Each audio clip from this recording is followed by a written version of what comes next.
everyone, it's Richard Lewis here again with another video. Been incredibly busy, as I'm sure a lot of you know, doing the podcast, doing the daily show.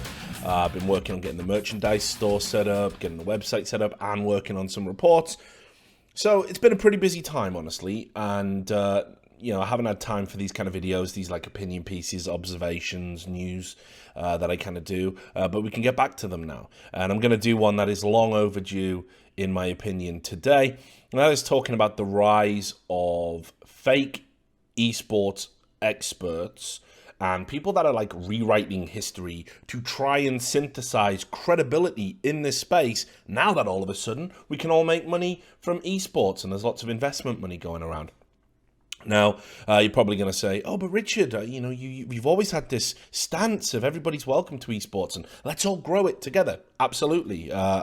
These people are all welcome. What I don't like and what I cannot tolerate is the sheer volume of people who are taking advantage of people, A, not knowing the history of esports, B, not knowing the history of these individuals within it, and C, just knowing that there's people out there who need guidance and pretending like you're the person who's got the answer despite you being relatively new to esports yourself. And this obviously has the knock-on effect of taking work away from people who do have that expertise. I do consultancy work, so full disclosure, I have acted as a consultant on many occasions within the esports space. I feel that my tenure in esports, over a decade of experience, is going to enable me to do that. It's not something I really shout about. I don't advertise it. People just come to me and I'll be like, yeah, sure, happy to do it.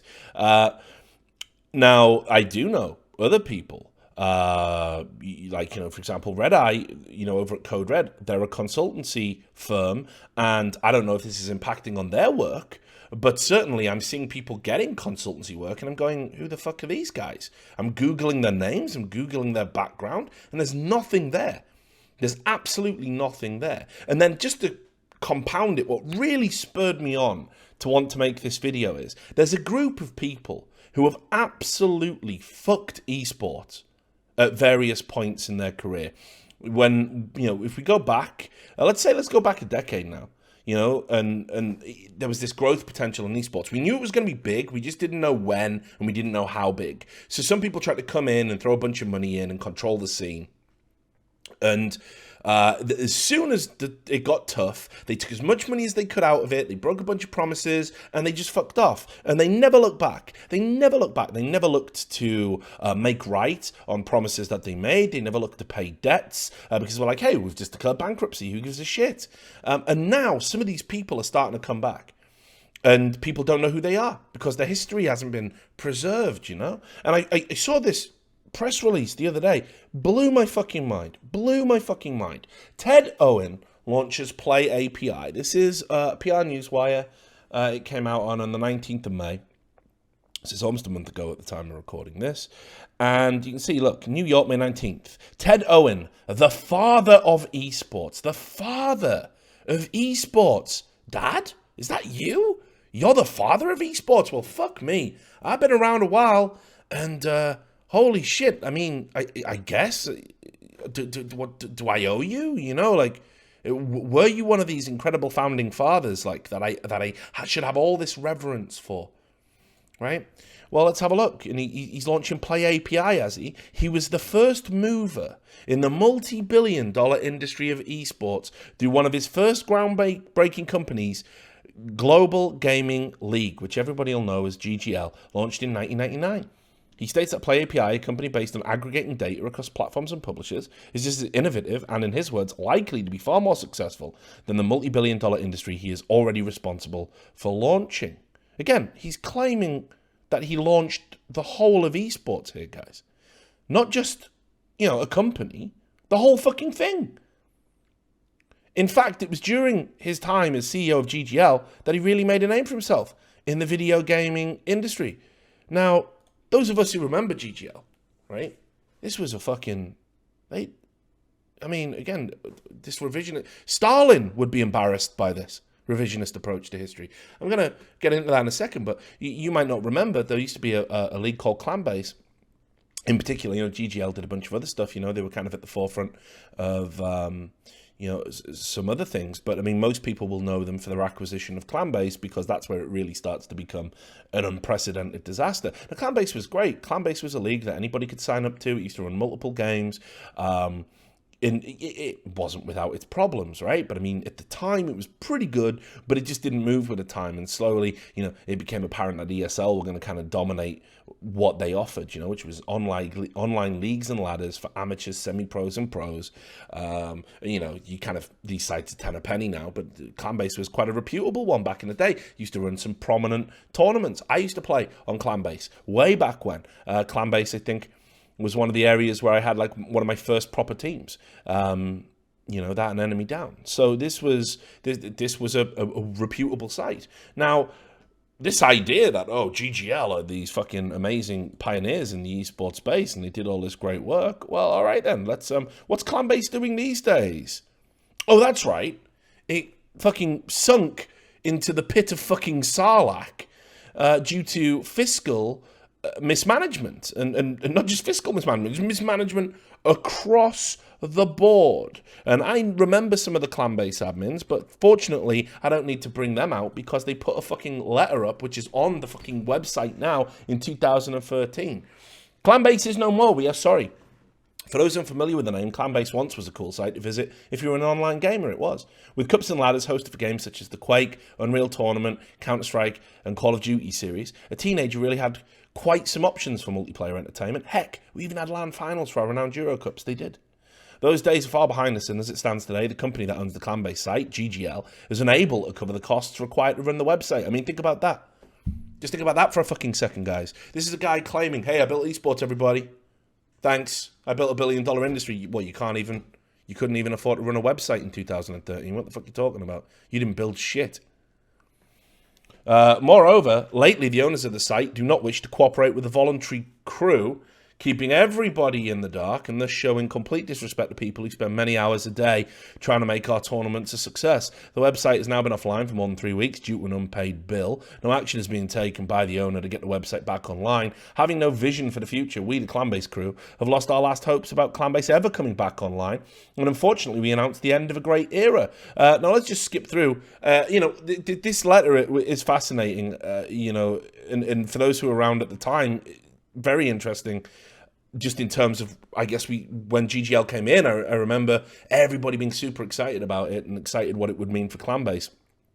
And you can see here, things were going well until in 2007, Clanbase suffered its first heart attack when GGL couldn't deliver the prize money they put up for the Euro Cup. And I remember that well. I was a writer, I was an established writer by that time. And this was ridiculous. Euro Cup was still a prestigious tournament at that point. The best teams, and best players competing in it. And it says this can be marked as the start of our downfall. It said here that the Clanbase crew has always been made up of volunteers, with the majority being just teenagers. Again, all these leagues and ladders used to operate like that. It's probably still true. All these admins are volunteers. And they just got completely fucked over. Now, I'm going to say something that'll probably shock you in just a little bit, but you can see here, GGL still owes 24,000 euros in prize money, which will never be settled. That's another thing. Again, what I just talked about at the start, these are businessmen. They come in, and they know they can promise the world and put money out there, and they know that the protocol is, if you're bankrupt and you've got nothing, you ain't getting prize money. What are you going to do? Take them to court? It doesn't matter. They've been dissolved. There's nothing there. And this used to happen all the time in esports, that these pig fuckers would come into esports and they would fucking just say, hey, look, we've got loads of money. We're legit. We're mustard. It's still happening now. I mean, you know what I'm talking about, right? We'll put all this money down and then you're like, oh, well, they're definitely going to pay their bills. Don't have to, do you? You just declare bankruptcy, and that's that. Business is bankrupt. There's no assets. Go fuck yourselves. All that prize money, all backdated salaries, all of that goes. And they know that because they're from the business world. People in esports, they're naive. They're green. They don't know about that world. And they think, well, if you've got the money, we're definitely going to get it, even if you have to wait a little bit. Nah, they know they can just hit the fucking ejector seat, get the fuck out, and you're not getting your cash. And businesses used to come into esports with that speculative potential, knowing that, if it ever gets too bad, we just don't have to pay. CPL still owes tens of thousands of dollars, if not hundreds of thousands, to teams all around the world. Established brands who just know, well, we're never getting that. We're never getting that. And it's a fucking disgrace. There's honestly countless companies that used to pull this shit and run this game. And I certainly wouldn't have the balls to start claiming I built an industry if I'd ever pulled that shit. So anyway, by the end of August 2013, another problem surfaced. The money ran out for the hosting. This is when Clanbase started to go down every month when the time came to pay for the next 30 days. And I remember the site was always down. It used to get explained away that they were doing improvements, they were recoding, they were doing this, doing that. It was a DDoS. It wasn't. It was the fact that people couldn't afford to fucking pay the bills to keep the lights on. Couldn't even keep the website up. By the end of August 2013, I read that bit. Of course, we tried to contact GGL through our manager, who was in charge of handling communications. As you may have guessed by now, he also failed to receive his payment for a while, and a company owing money to you, and who knows how many others, is not in a hurry to get back to you. The Clanbase management tried to directly contact the GGL founder and president, Ted Owen, the father of esports. Oh, hallowed be thy name, father, since everyone else left, with very little success. And whenever we got a response, it usually consisted of no more than a few words. The last we heard from him, he stated that GGL will move on without Clanbase, and besides, why did the crew never put any money in it? I mean, again, such a businessman response like, oh, well, we're taking all of the risk. Dude, how much fucking unpaid labor did you have to keep that website running? And this is why I don't like the idea of these people coming back, and I don't like the idea of this history just being ignored. These guys are scumbags. They're scumbags. They did all they can to hamstring the esports industry, and it was good people like the admins at Clanbase, like the management at Clanbase, like the former GGL employees, the very few who made anything out of the deal, who had to stick around, face the community, and try and make things right. What, and you just get to swan back in, 4 years later, and pretend that none of this happened? Bollocks, mate. Not having it. It's a fucking disgrace. And we see these people time and time again. Already done another video, people from the CGS coming back in like vampires, like just, we're risen from the grave again. There's the money. I must feed on the cash. Like, fuck off. Like, you're not welcome. You ruined this fucking industry. You did all you can to destroy it. Right? You did all you can to fucking take out of it. When the going got tough, you fucked off, and now you want to come back in. Father of esports, mate, you're like the absent fucking father of esports. You don't just get to come back now that I'm all grown up and make things right again. You know what I mean? It's bollocks. Anyway,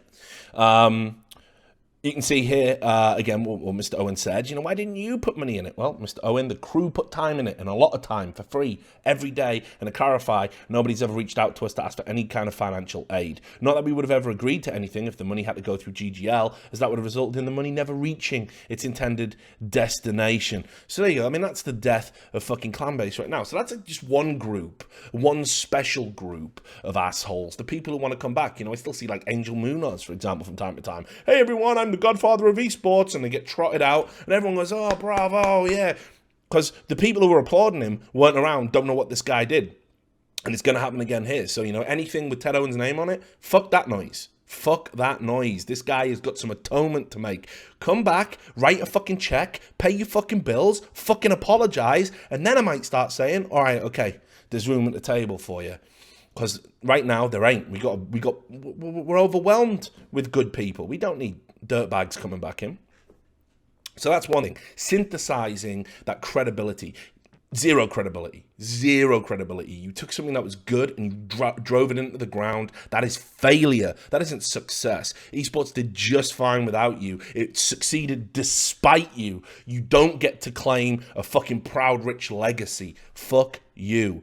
So what else do we have? Well, unfortunately, experts are now rearing their fucking head everywhere as well. And what an expert likes to do, an expert likes to sell their expertise, don't they? That's what they do. They like to say, hey, I'm an esports expert. Okay, cool.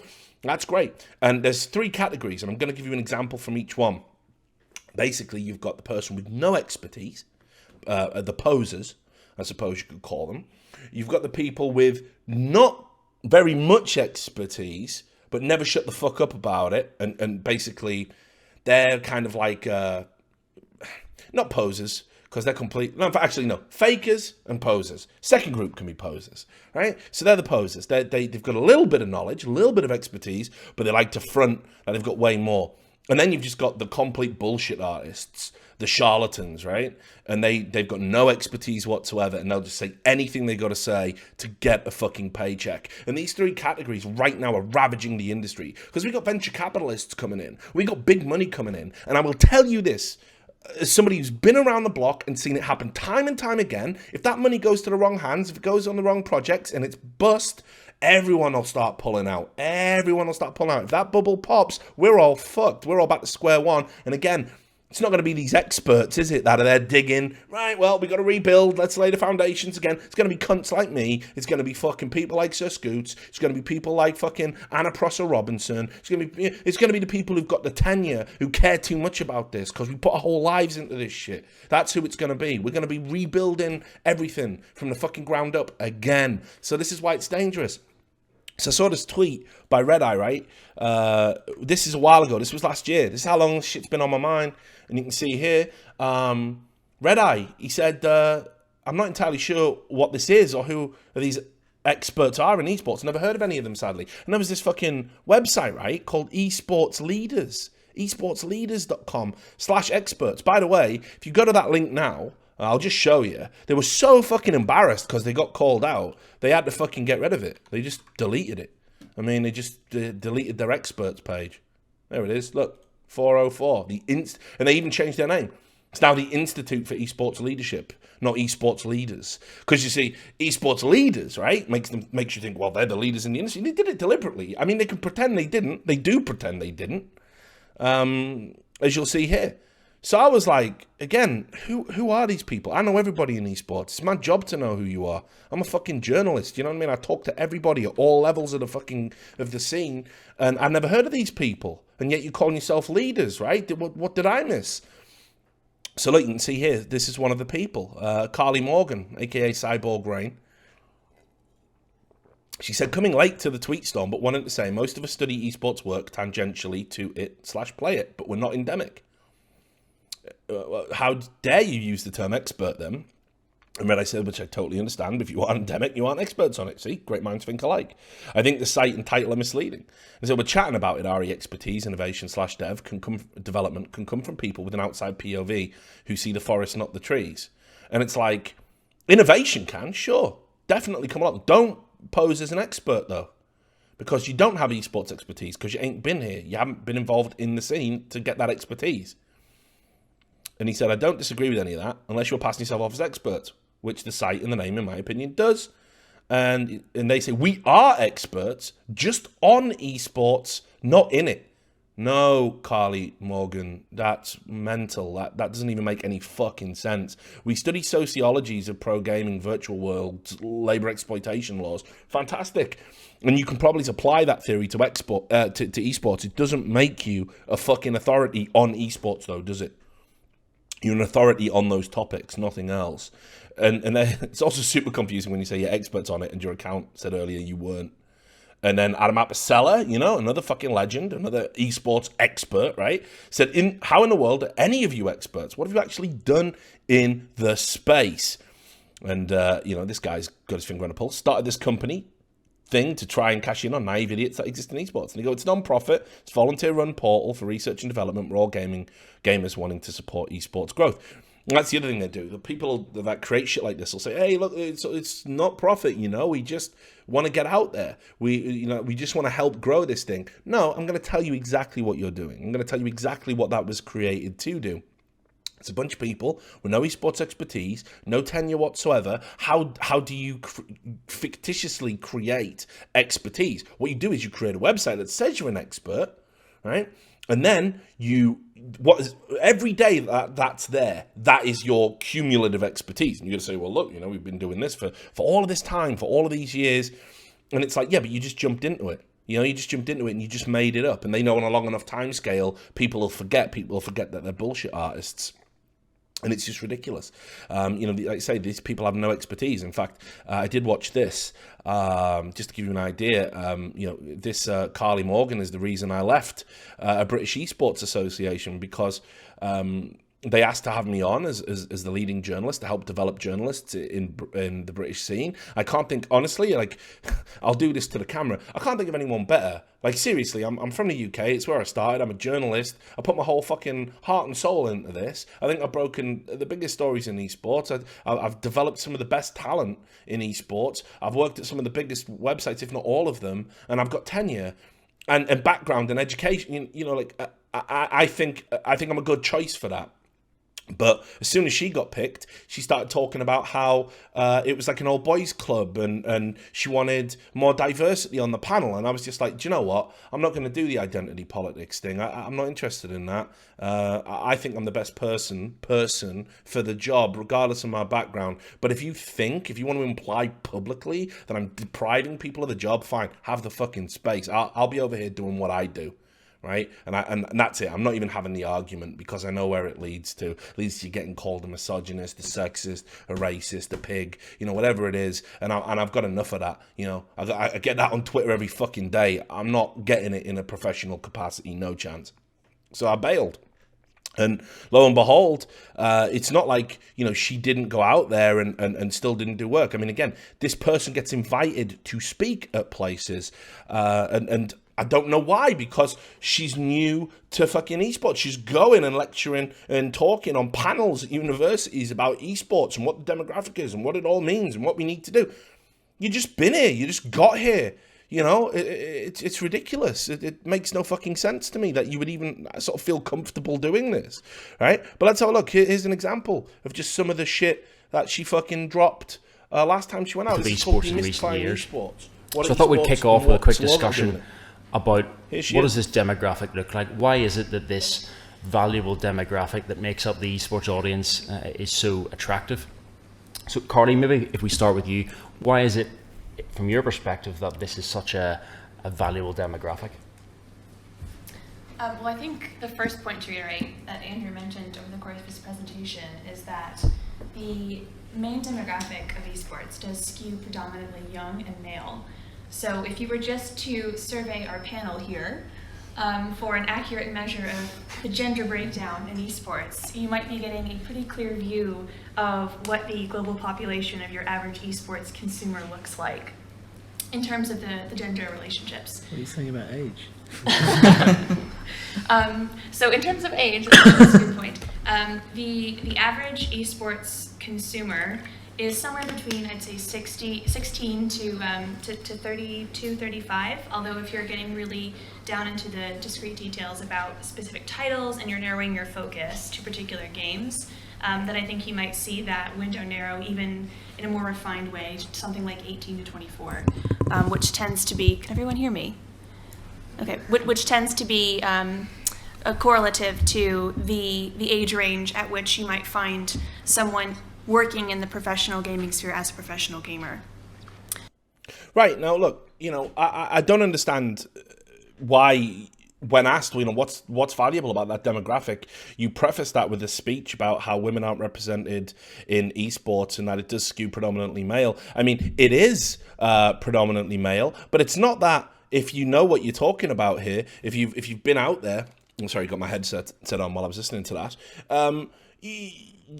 Actually, there's a surprising amount of women and girls that are interested in esports, and it's growing every year. And this information is readily available. You can download reports that just verify this. And they're completely free of charge. So I'm worried about these people going out and presenting this bullshit kind of vision, this overview of esports, because it suits their own personal politics. This is another reason why you got to watch yourself when these people are coming in, because they're going to tell you things and you might think, well, wow, what are we going to do to get some women in this? I'm going to show you, Newzoo have quickly made themselves a name as being a reputable source of esports statistics. This is esports again, so we'll get rid of that. And you can see here, this is the freely available. You can just go and get this. It's a PDF. So this is what the Newzoo report says about the demographic and why it's a desirable demographic, age, gender of esports enthusiasts as of 2015. And there's actual more evidence to suggest that because of all the sort of programs we've been doing, the sort of help women and girls feel more comfortable in the space, that, you know, this is growing. And you can see here, you know, look, that the 21 to 35-year-old age bracket for women makes up 16%, and for men, 21 to 35 is 37%. So sure, it's 2/3 male, but that isn't, what she was saying, on that panel. She was like, oh, you only have to look at this panel to see how women, it's just not true. And like I say, this is changing because you've got women-only leagues now. The barriers to entry are kind of being reduced collectively across esports. So again, I was very keen to just kind of look at what is this expertise, and I won't bring it up on this video. I don't want to shame individuals if you like, but I got to use these people as examples. Carly Morgan hasn't worked an esports job, hasn't worked in the space. At that point, how on earth do you feel comfortable talking about it? How on earth do you feel comfortable representing yourself as an expert? You've never built anything. You've never held a senior or non-senior position.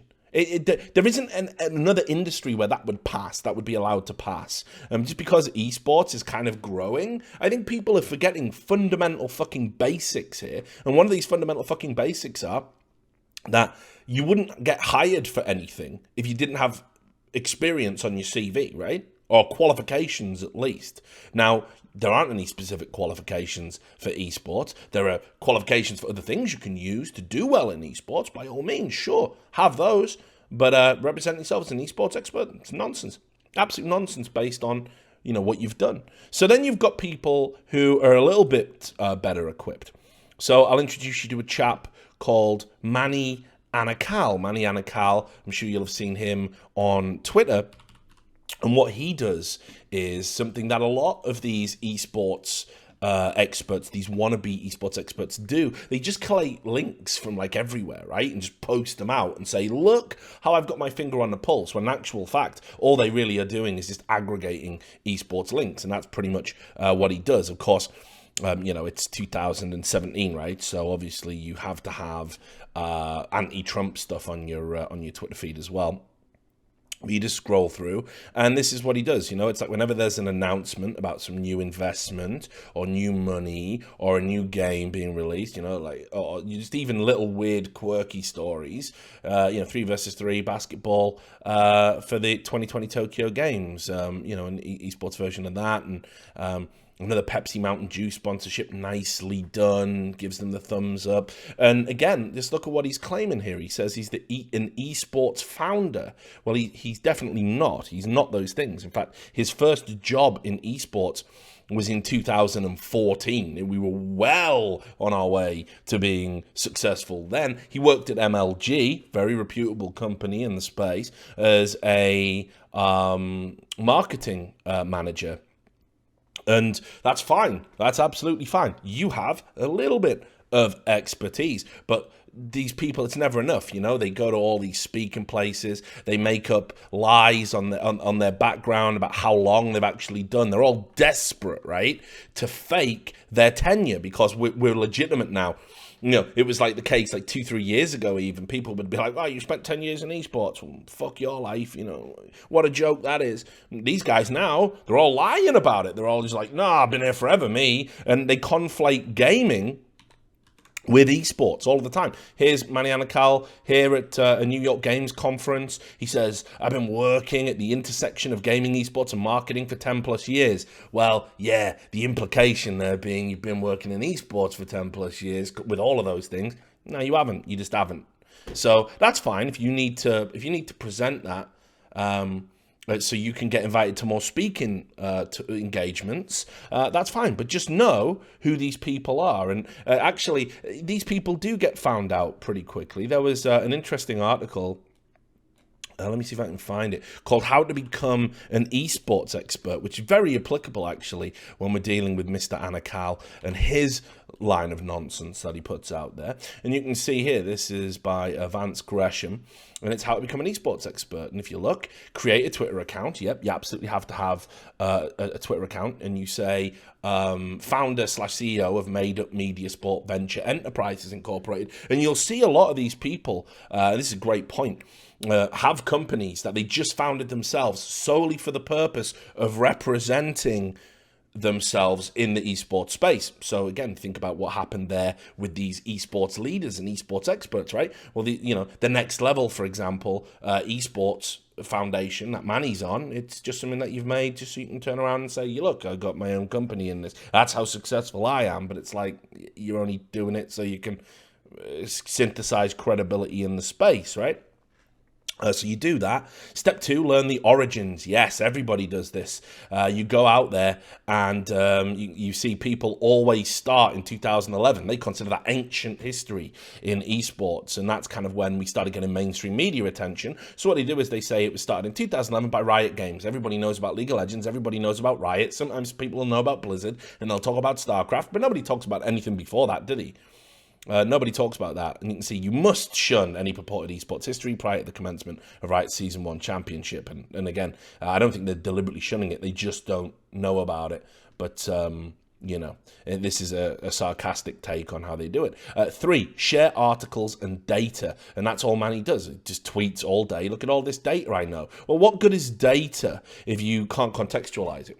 What good is data, a link here saying, hey, there's this brand new game going to be released, thumbs up, fire emoji, look at me, right? Well, you don't know, for example, that class-based games, like say class-based FPS games have historically failed in this space. You went around when Brink said it wanted to be esports, were you? You don't know about any of that. You don't know about any of that, and yet you're declaring that this game is going to be a success. Now imagine if I'm having that conversation, not publicly on Twitter to make it look like I know what I'm talking about, but I'm having that conversation privately with an investor who really wants to get into esports and is going to put a load of money in esports and thinks I'm talking to somebody who knows esports.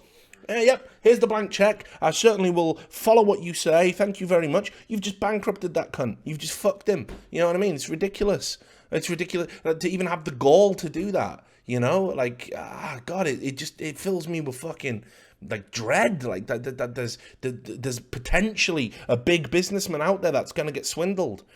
And that's all it's going to take, man. I'm telling you, it's still a fragile industry. All it takes is a few people not flying straight, and we're all back to fucking square one.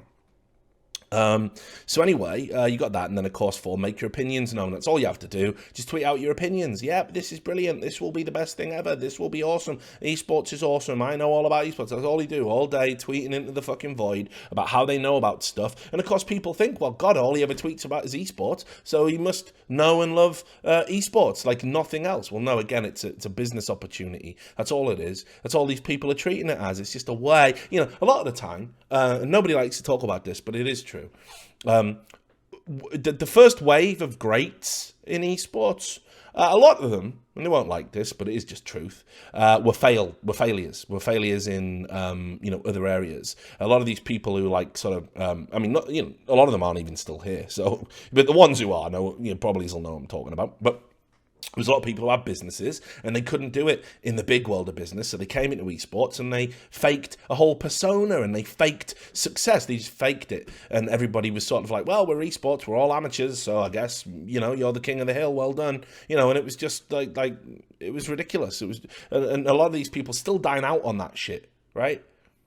And now I see this new wave of esports experts doing it, and it's ridiculous. You don't know, you obviously aren't that credible in marketing because you're coming in here and you're having to lie about your background in a niche industry. You're obviously not the big success story you think that you are, and people are inviting them to speaking engagements about esports because the people who book the speaking engagements don't know how much expertise that you have. I mean, again, I can give you a list of people who are credible, authoritative esports speakers. For example, when Bryce Blum come in, esports lawyer, right? He did the hard yards. He came cap in hand, said, I don't know about this, but I'm interested, and I want to help, and I want to offer my expertise. And he reached out to people like me, and, you know, we guided him in, and now he's part of the fucking furniture. He's talking all of the time, but he still knows his tenure, where he is, where he's at. He's never shunned any of us and gone, fucking hell, I've been doing esports law for 10 years. You haven't, though. You've been doing law for 10 years. You haven't been involved in esports for 10 years. You know, you wouldn't let them get away with that, would you? You'd call them out on their bullshit, and people don't fucking call them out on their bullshit anymore, because it's like, we don't want to rock the boat, do we? Well, fuck that. Fuck that. These people are more harm than they are fucking good. And it's a matter of time.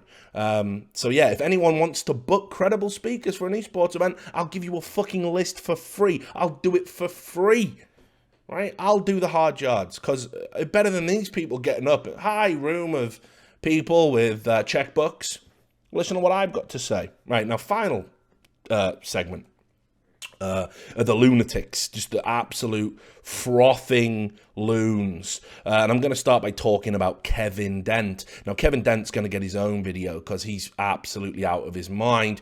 Kevin Dent is a failed games developer, basically. I mean, that's it. If you Google his name, feel free to do it. You'll just find loads of him just, you know, involved in like blackmailing people, slandering people, Twitter fights, saying ridiculous things. The guy's probably unhinged. But I looked at his Twitter feed just the other day, and you can see, like, if you look over here, you know, he's changed his bio. Oh, no, he hasn't. It's still there. You can just see over here. He says he lives in esports land. You live in esports land, do you, Kev? Fuck, I live in esports land too. Whereabouts do you live? Doesn't live anywhere, does he? Because he doesn't live in esports land, because he doesn't understand it. Now, you might remember the story. If you don't, there's a video of it in this channel. Go find it. And there was like a hoax. There was a hoax. A bunch of people, perhaps mean-spirited, you know, make of it what you will. Not the topic of the video, so we won't talk about it. But they pretended to be women to get into a women's tournament. And then when they couldn't produce identification cards, passports, whatever, that showed they were women, they were rejected by ESL. And then they went to BuzzFeed and they said, oh, we're being blocked because we're transgendered. And it was a spoof. It was a hoax designed to show that BuzzFeed don't research their stories, that they're, you know, dirtbags. And ESL were kind of collateral damage in that. Now, Kevin Dent, esports land, esports expert guy, he just jumped on this for some reason and started attacking ESL. And just look, like, just weigh this up. When PvP Live talked about this in a report, he actually didn't disclose that he'd done some consultancy for PvP Live, and he kept linking their stuff. He said, I'm wondering if ESL are speaking for Valve, didn't tag them, Xbox, Intel, I doubt it. Well, I don't even know why Xbox are tagged there, and I'll tell you why he did that. Because he Googled CSGO and saw that, you know, oh, it used to be like a console game, you know, so he thinks in his mind, this is his level of expertise, right? But in now deleted tweets, he went on at the ESL press officer about how he was in a secret meeting in Portland and he was going to, you know, stop sponsors and stop investment predicated on this hoax. Now, again, it's a hoax. It hasn't hurt ESL. It doesn't hurt anybody. The hoaxers have renounced it and said it wasn't our intention to kind of even put any shit on ESL or you know, and nobody looked at the legalities of what ESL were doing. They've got to have identification, hand out prize money, right? I mean, that's all it's about. You've got a valid ID to get prize money in Germany. So I don't understand the big deal, frankly. But he fakes this shit. And I mean, he really fakes this shit. I mean, he makes this shit up. As I said, I'm going to give you a complete video on this guy when I get round to it, because he can't even remember what year he graduated from Harvard. I started looking into the guy and he deleted his LinkedIn page. He just doesn't have one because he knows he's going to get caught out, because he just lies every day. He lies about how he sold the company. He lies about how he's a billionaire. He lies about what year he graduated from Harvard with a law degree. Doesn't strike me as the kind of guy who would. In fact, do you want to know what his only kind of success in the space actually is? It's a failed piece of shit game called Recoil with a K. And you're like, Richard, nah, for real. Yeah, for real, dog. Let's have a look at this. Let's have a look at Recoil, right? Do you remember Recoil? It won't surprise me if you do. Sorry, if you don't, because if you got a Metacritic, I mean, look at this, 32 out of 100. It's not good, dude. It's a fucking dud. And there's even a video of him on YouTube, which I'll put in this next video, of him like basically begging for money, yet he's claiming to be a multi-millionaire. I think he claimed that he's made 300 mil or something ridiculous. Or might be 30, I don't know. But anyway, you can see Recoil was universally panned upon release. He got 2 out of 5 out of 10 at Destructoid, where one game mode got praised. It got 2 out of 10 at Game Informer, criticizing uninspired game modes, classes, and maps. And what this guy? That's his claim to fame, is it? And you're going to come into esports and start lecturing us about what to do? Come on, mate. You're having a fucking laugh, aren't you? And this guy, like say, he actually lied about his expertise, and he spoke at a panel having lied, and I've uncovered this. And this is absolutely true. So he spoke at a DICE summit, okay? Now keep in mind, he's never held a job in esports. He's been involved in mobile gaming, other types of gaming, all of this stuff, right? But he's never had a job in esports. Not one. And he did some consultancy for PvP Live. And here he is at a 2017 DICE Summit roundtable. He's at a DICE Summit roundtable. Kevin Dent, Chief Strategy Officer at PvP Live. I'm going to say something that might shock you, okay? He lied about that. He lied about that role. He has never been anything other than a consultant for PvP Live. He made up that title. PvP Live didn't approve that. I've spoken to PvP Live privately. They're like, nope, he has never been a chief strategy officer. We spoke to DICE. DICE said we didn't vet him appropriately, and he'd applied with like personal emails and everything. DICE said, it's all coming.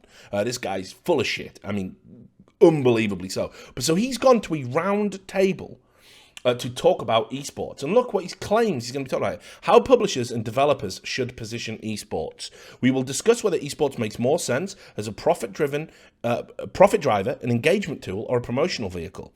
We'll discuss the various approaches taken to esports by various developers and publishers, outsourced to professional organizers, run by an in-house group, etc. We will also discuss the role of an esports in-house organization, how gamers should be engaged, the cost of managing an esports effort, potential pitfalls, and potential opportunities. Kevin, mate, you don't know anything about any of this shit. Holy fuck me. This is wild. This would be like me getting up and trying to deliver a speech on the nuance of fucking property law. I ain't got a fucking clue. And if you put me in a room full of people who knew nothing about it, maybe I can style it. You gotta get the mortgages. Like, I wouldn't have a fucking clue what I'm talking about, but they wouldn't have a clue either, so maybe I get away with it. That's exactly what he did. Lied about his position, lied about working for a company, and lied about his expertise, and went to one of these things and openly talked about it. And everybody, oh, bravo. Like, honestly, that guy is fucked. I mean, who even does that? And these are the type of people that are out there misrepresenting themselves and misrepresenting esports and our fucking industry. And it's a disgrace, and it is going to stop. I will expose all of these people. I don't care how many friends I lose. I don't care how much trouble I get into. It's got to stop. It has got to stop, because I want this business to succeed. I'm invested in this business, and I'm sick and tired of liars and bullshit artists and con artists and fakers and frauds and phonies taking advantage of it. It's not going to happen anymore, and I hope everybody's going to speak up about this moving forward. Now, I'll leave you with one little thing. Red Eye, obviously, as I said, again, in the interest of disclosure, not that I need to disclose anything on behalf of Red Eye, but, he is a consultant, right? And he's over at Code Red, which is a consultancy group and a talent agency and everything else. And he wrote an article about this and put it on LinkedIn, thank God. Anyway, what this article said is, and I can't say I'm surprised, but just to give you an idea of the extent of the problem from somebody that offers this service professionally themselves, Red Eye said here, a year ago I did a cursory search for esports consultant on LinkedIn and was surprised to find 73 listings of people claiming this role. I scanned through and noted I only knew 10 of them. Today there are more than 350 people on LinkedIn claiming they are esports consultants in some form or another. How do you know if they are legit and truly have the right experience to help you make the most of your entrance into esports? And then he goes on to give a list of, kind of criteria, right? But it is insane, the kind of growth that we've seen in this particular area. And think about it. It's a niche industry. The expertise is finite. So how is this growing? How is it growing to that degree where it's like it's quadrupled in a year? Nah, this is all kinds of wrong. And there's a bunch of people out there that are basically dining out on an industry that's having a renaissance period without having contributed anything to it, sometimes having contributed negatively to it. And they're gonna get a bunch of paychecks they don't deserve, and they're gonna take money from people and put it into things that's gonna collapse and gonna fail. And those people aren't going to come back. We're not going to see those people in esports again. That harms the industry. And I don't think we can allow that to happen. So anyway, it might be a bit of a strange video. You guys might not care too much about it on this channel, but I hope you do. And I hope you'll, like, comment, subscribe, spread this around. I think this is an important topic we need to start talking about because, as you can see from what Red Eye says, these people are growing. They're not going anywhere. So anyway, there you have it. Those are my thoughts on this particular issue. No doubt I'll be talking more about it. Keep an eye out for that Kevin Dent video. That's going to be funny.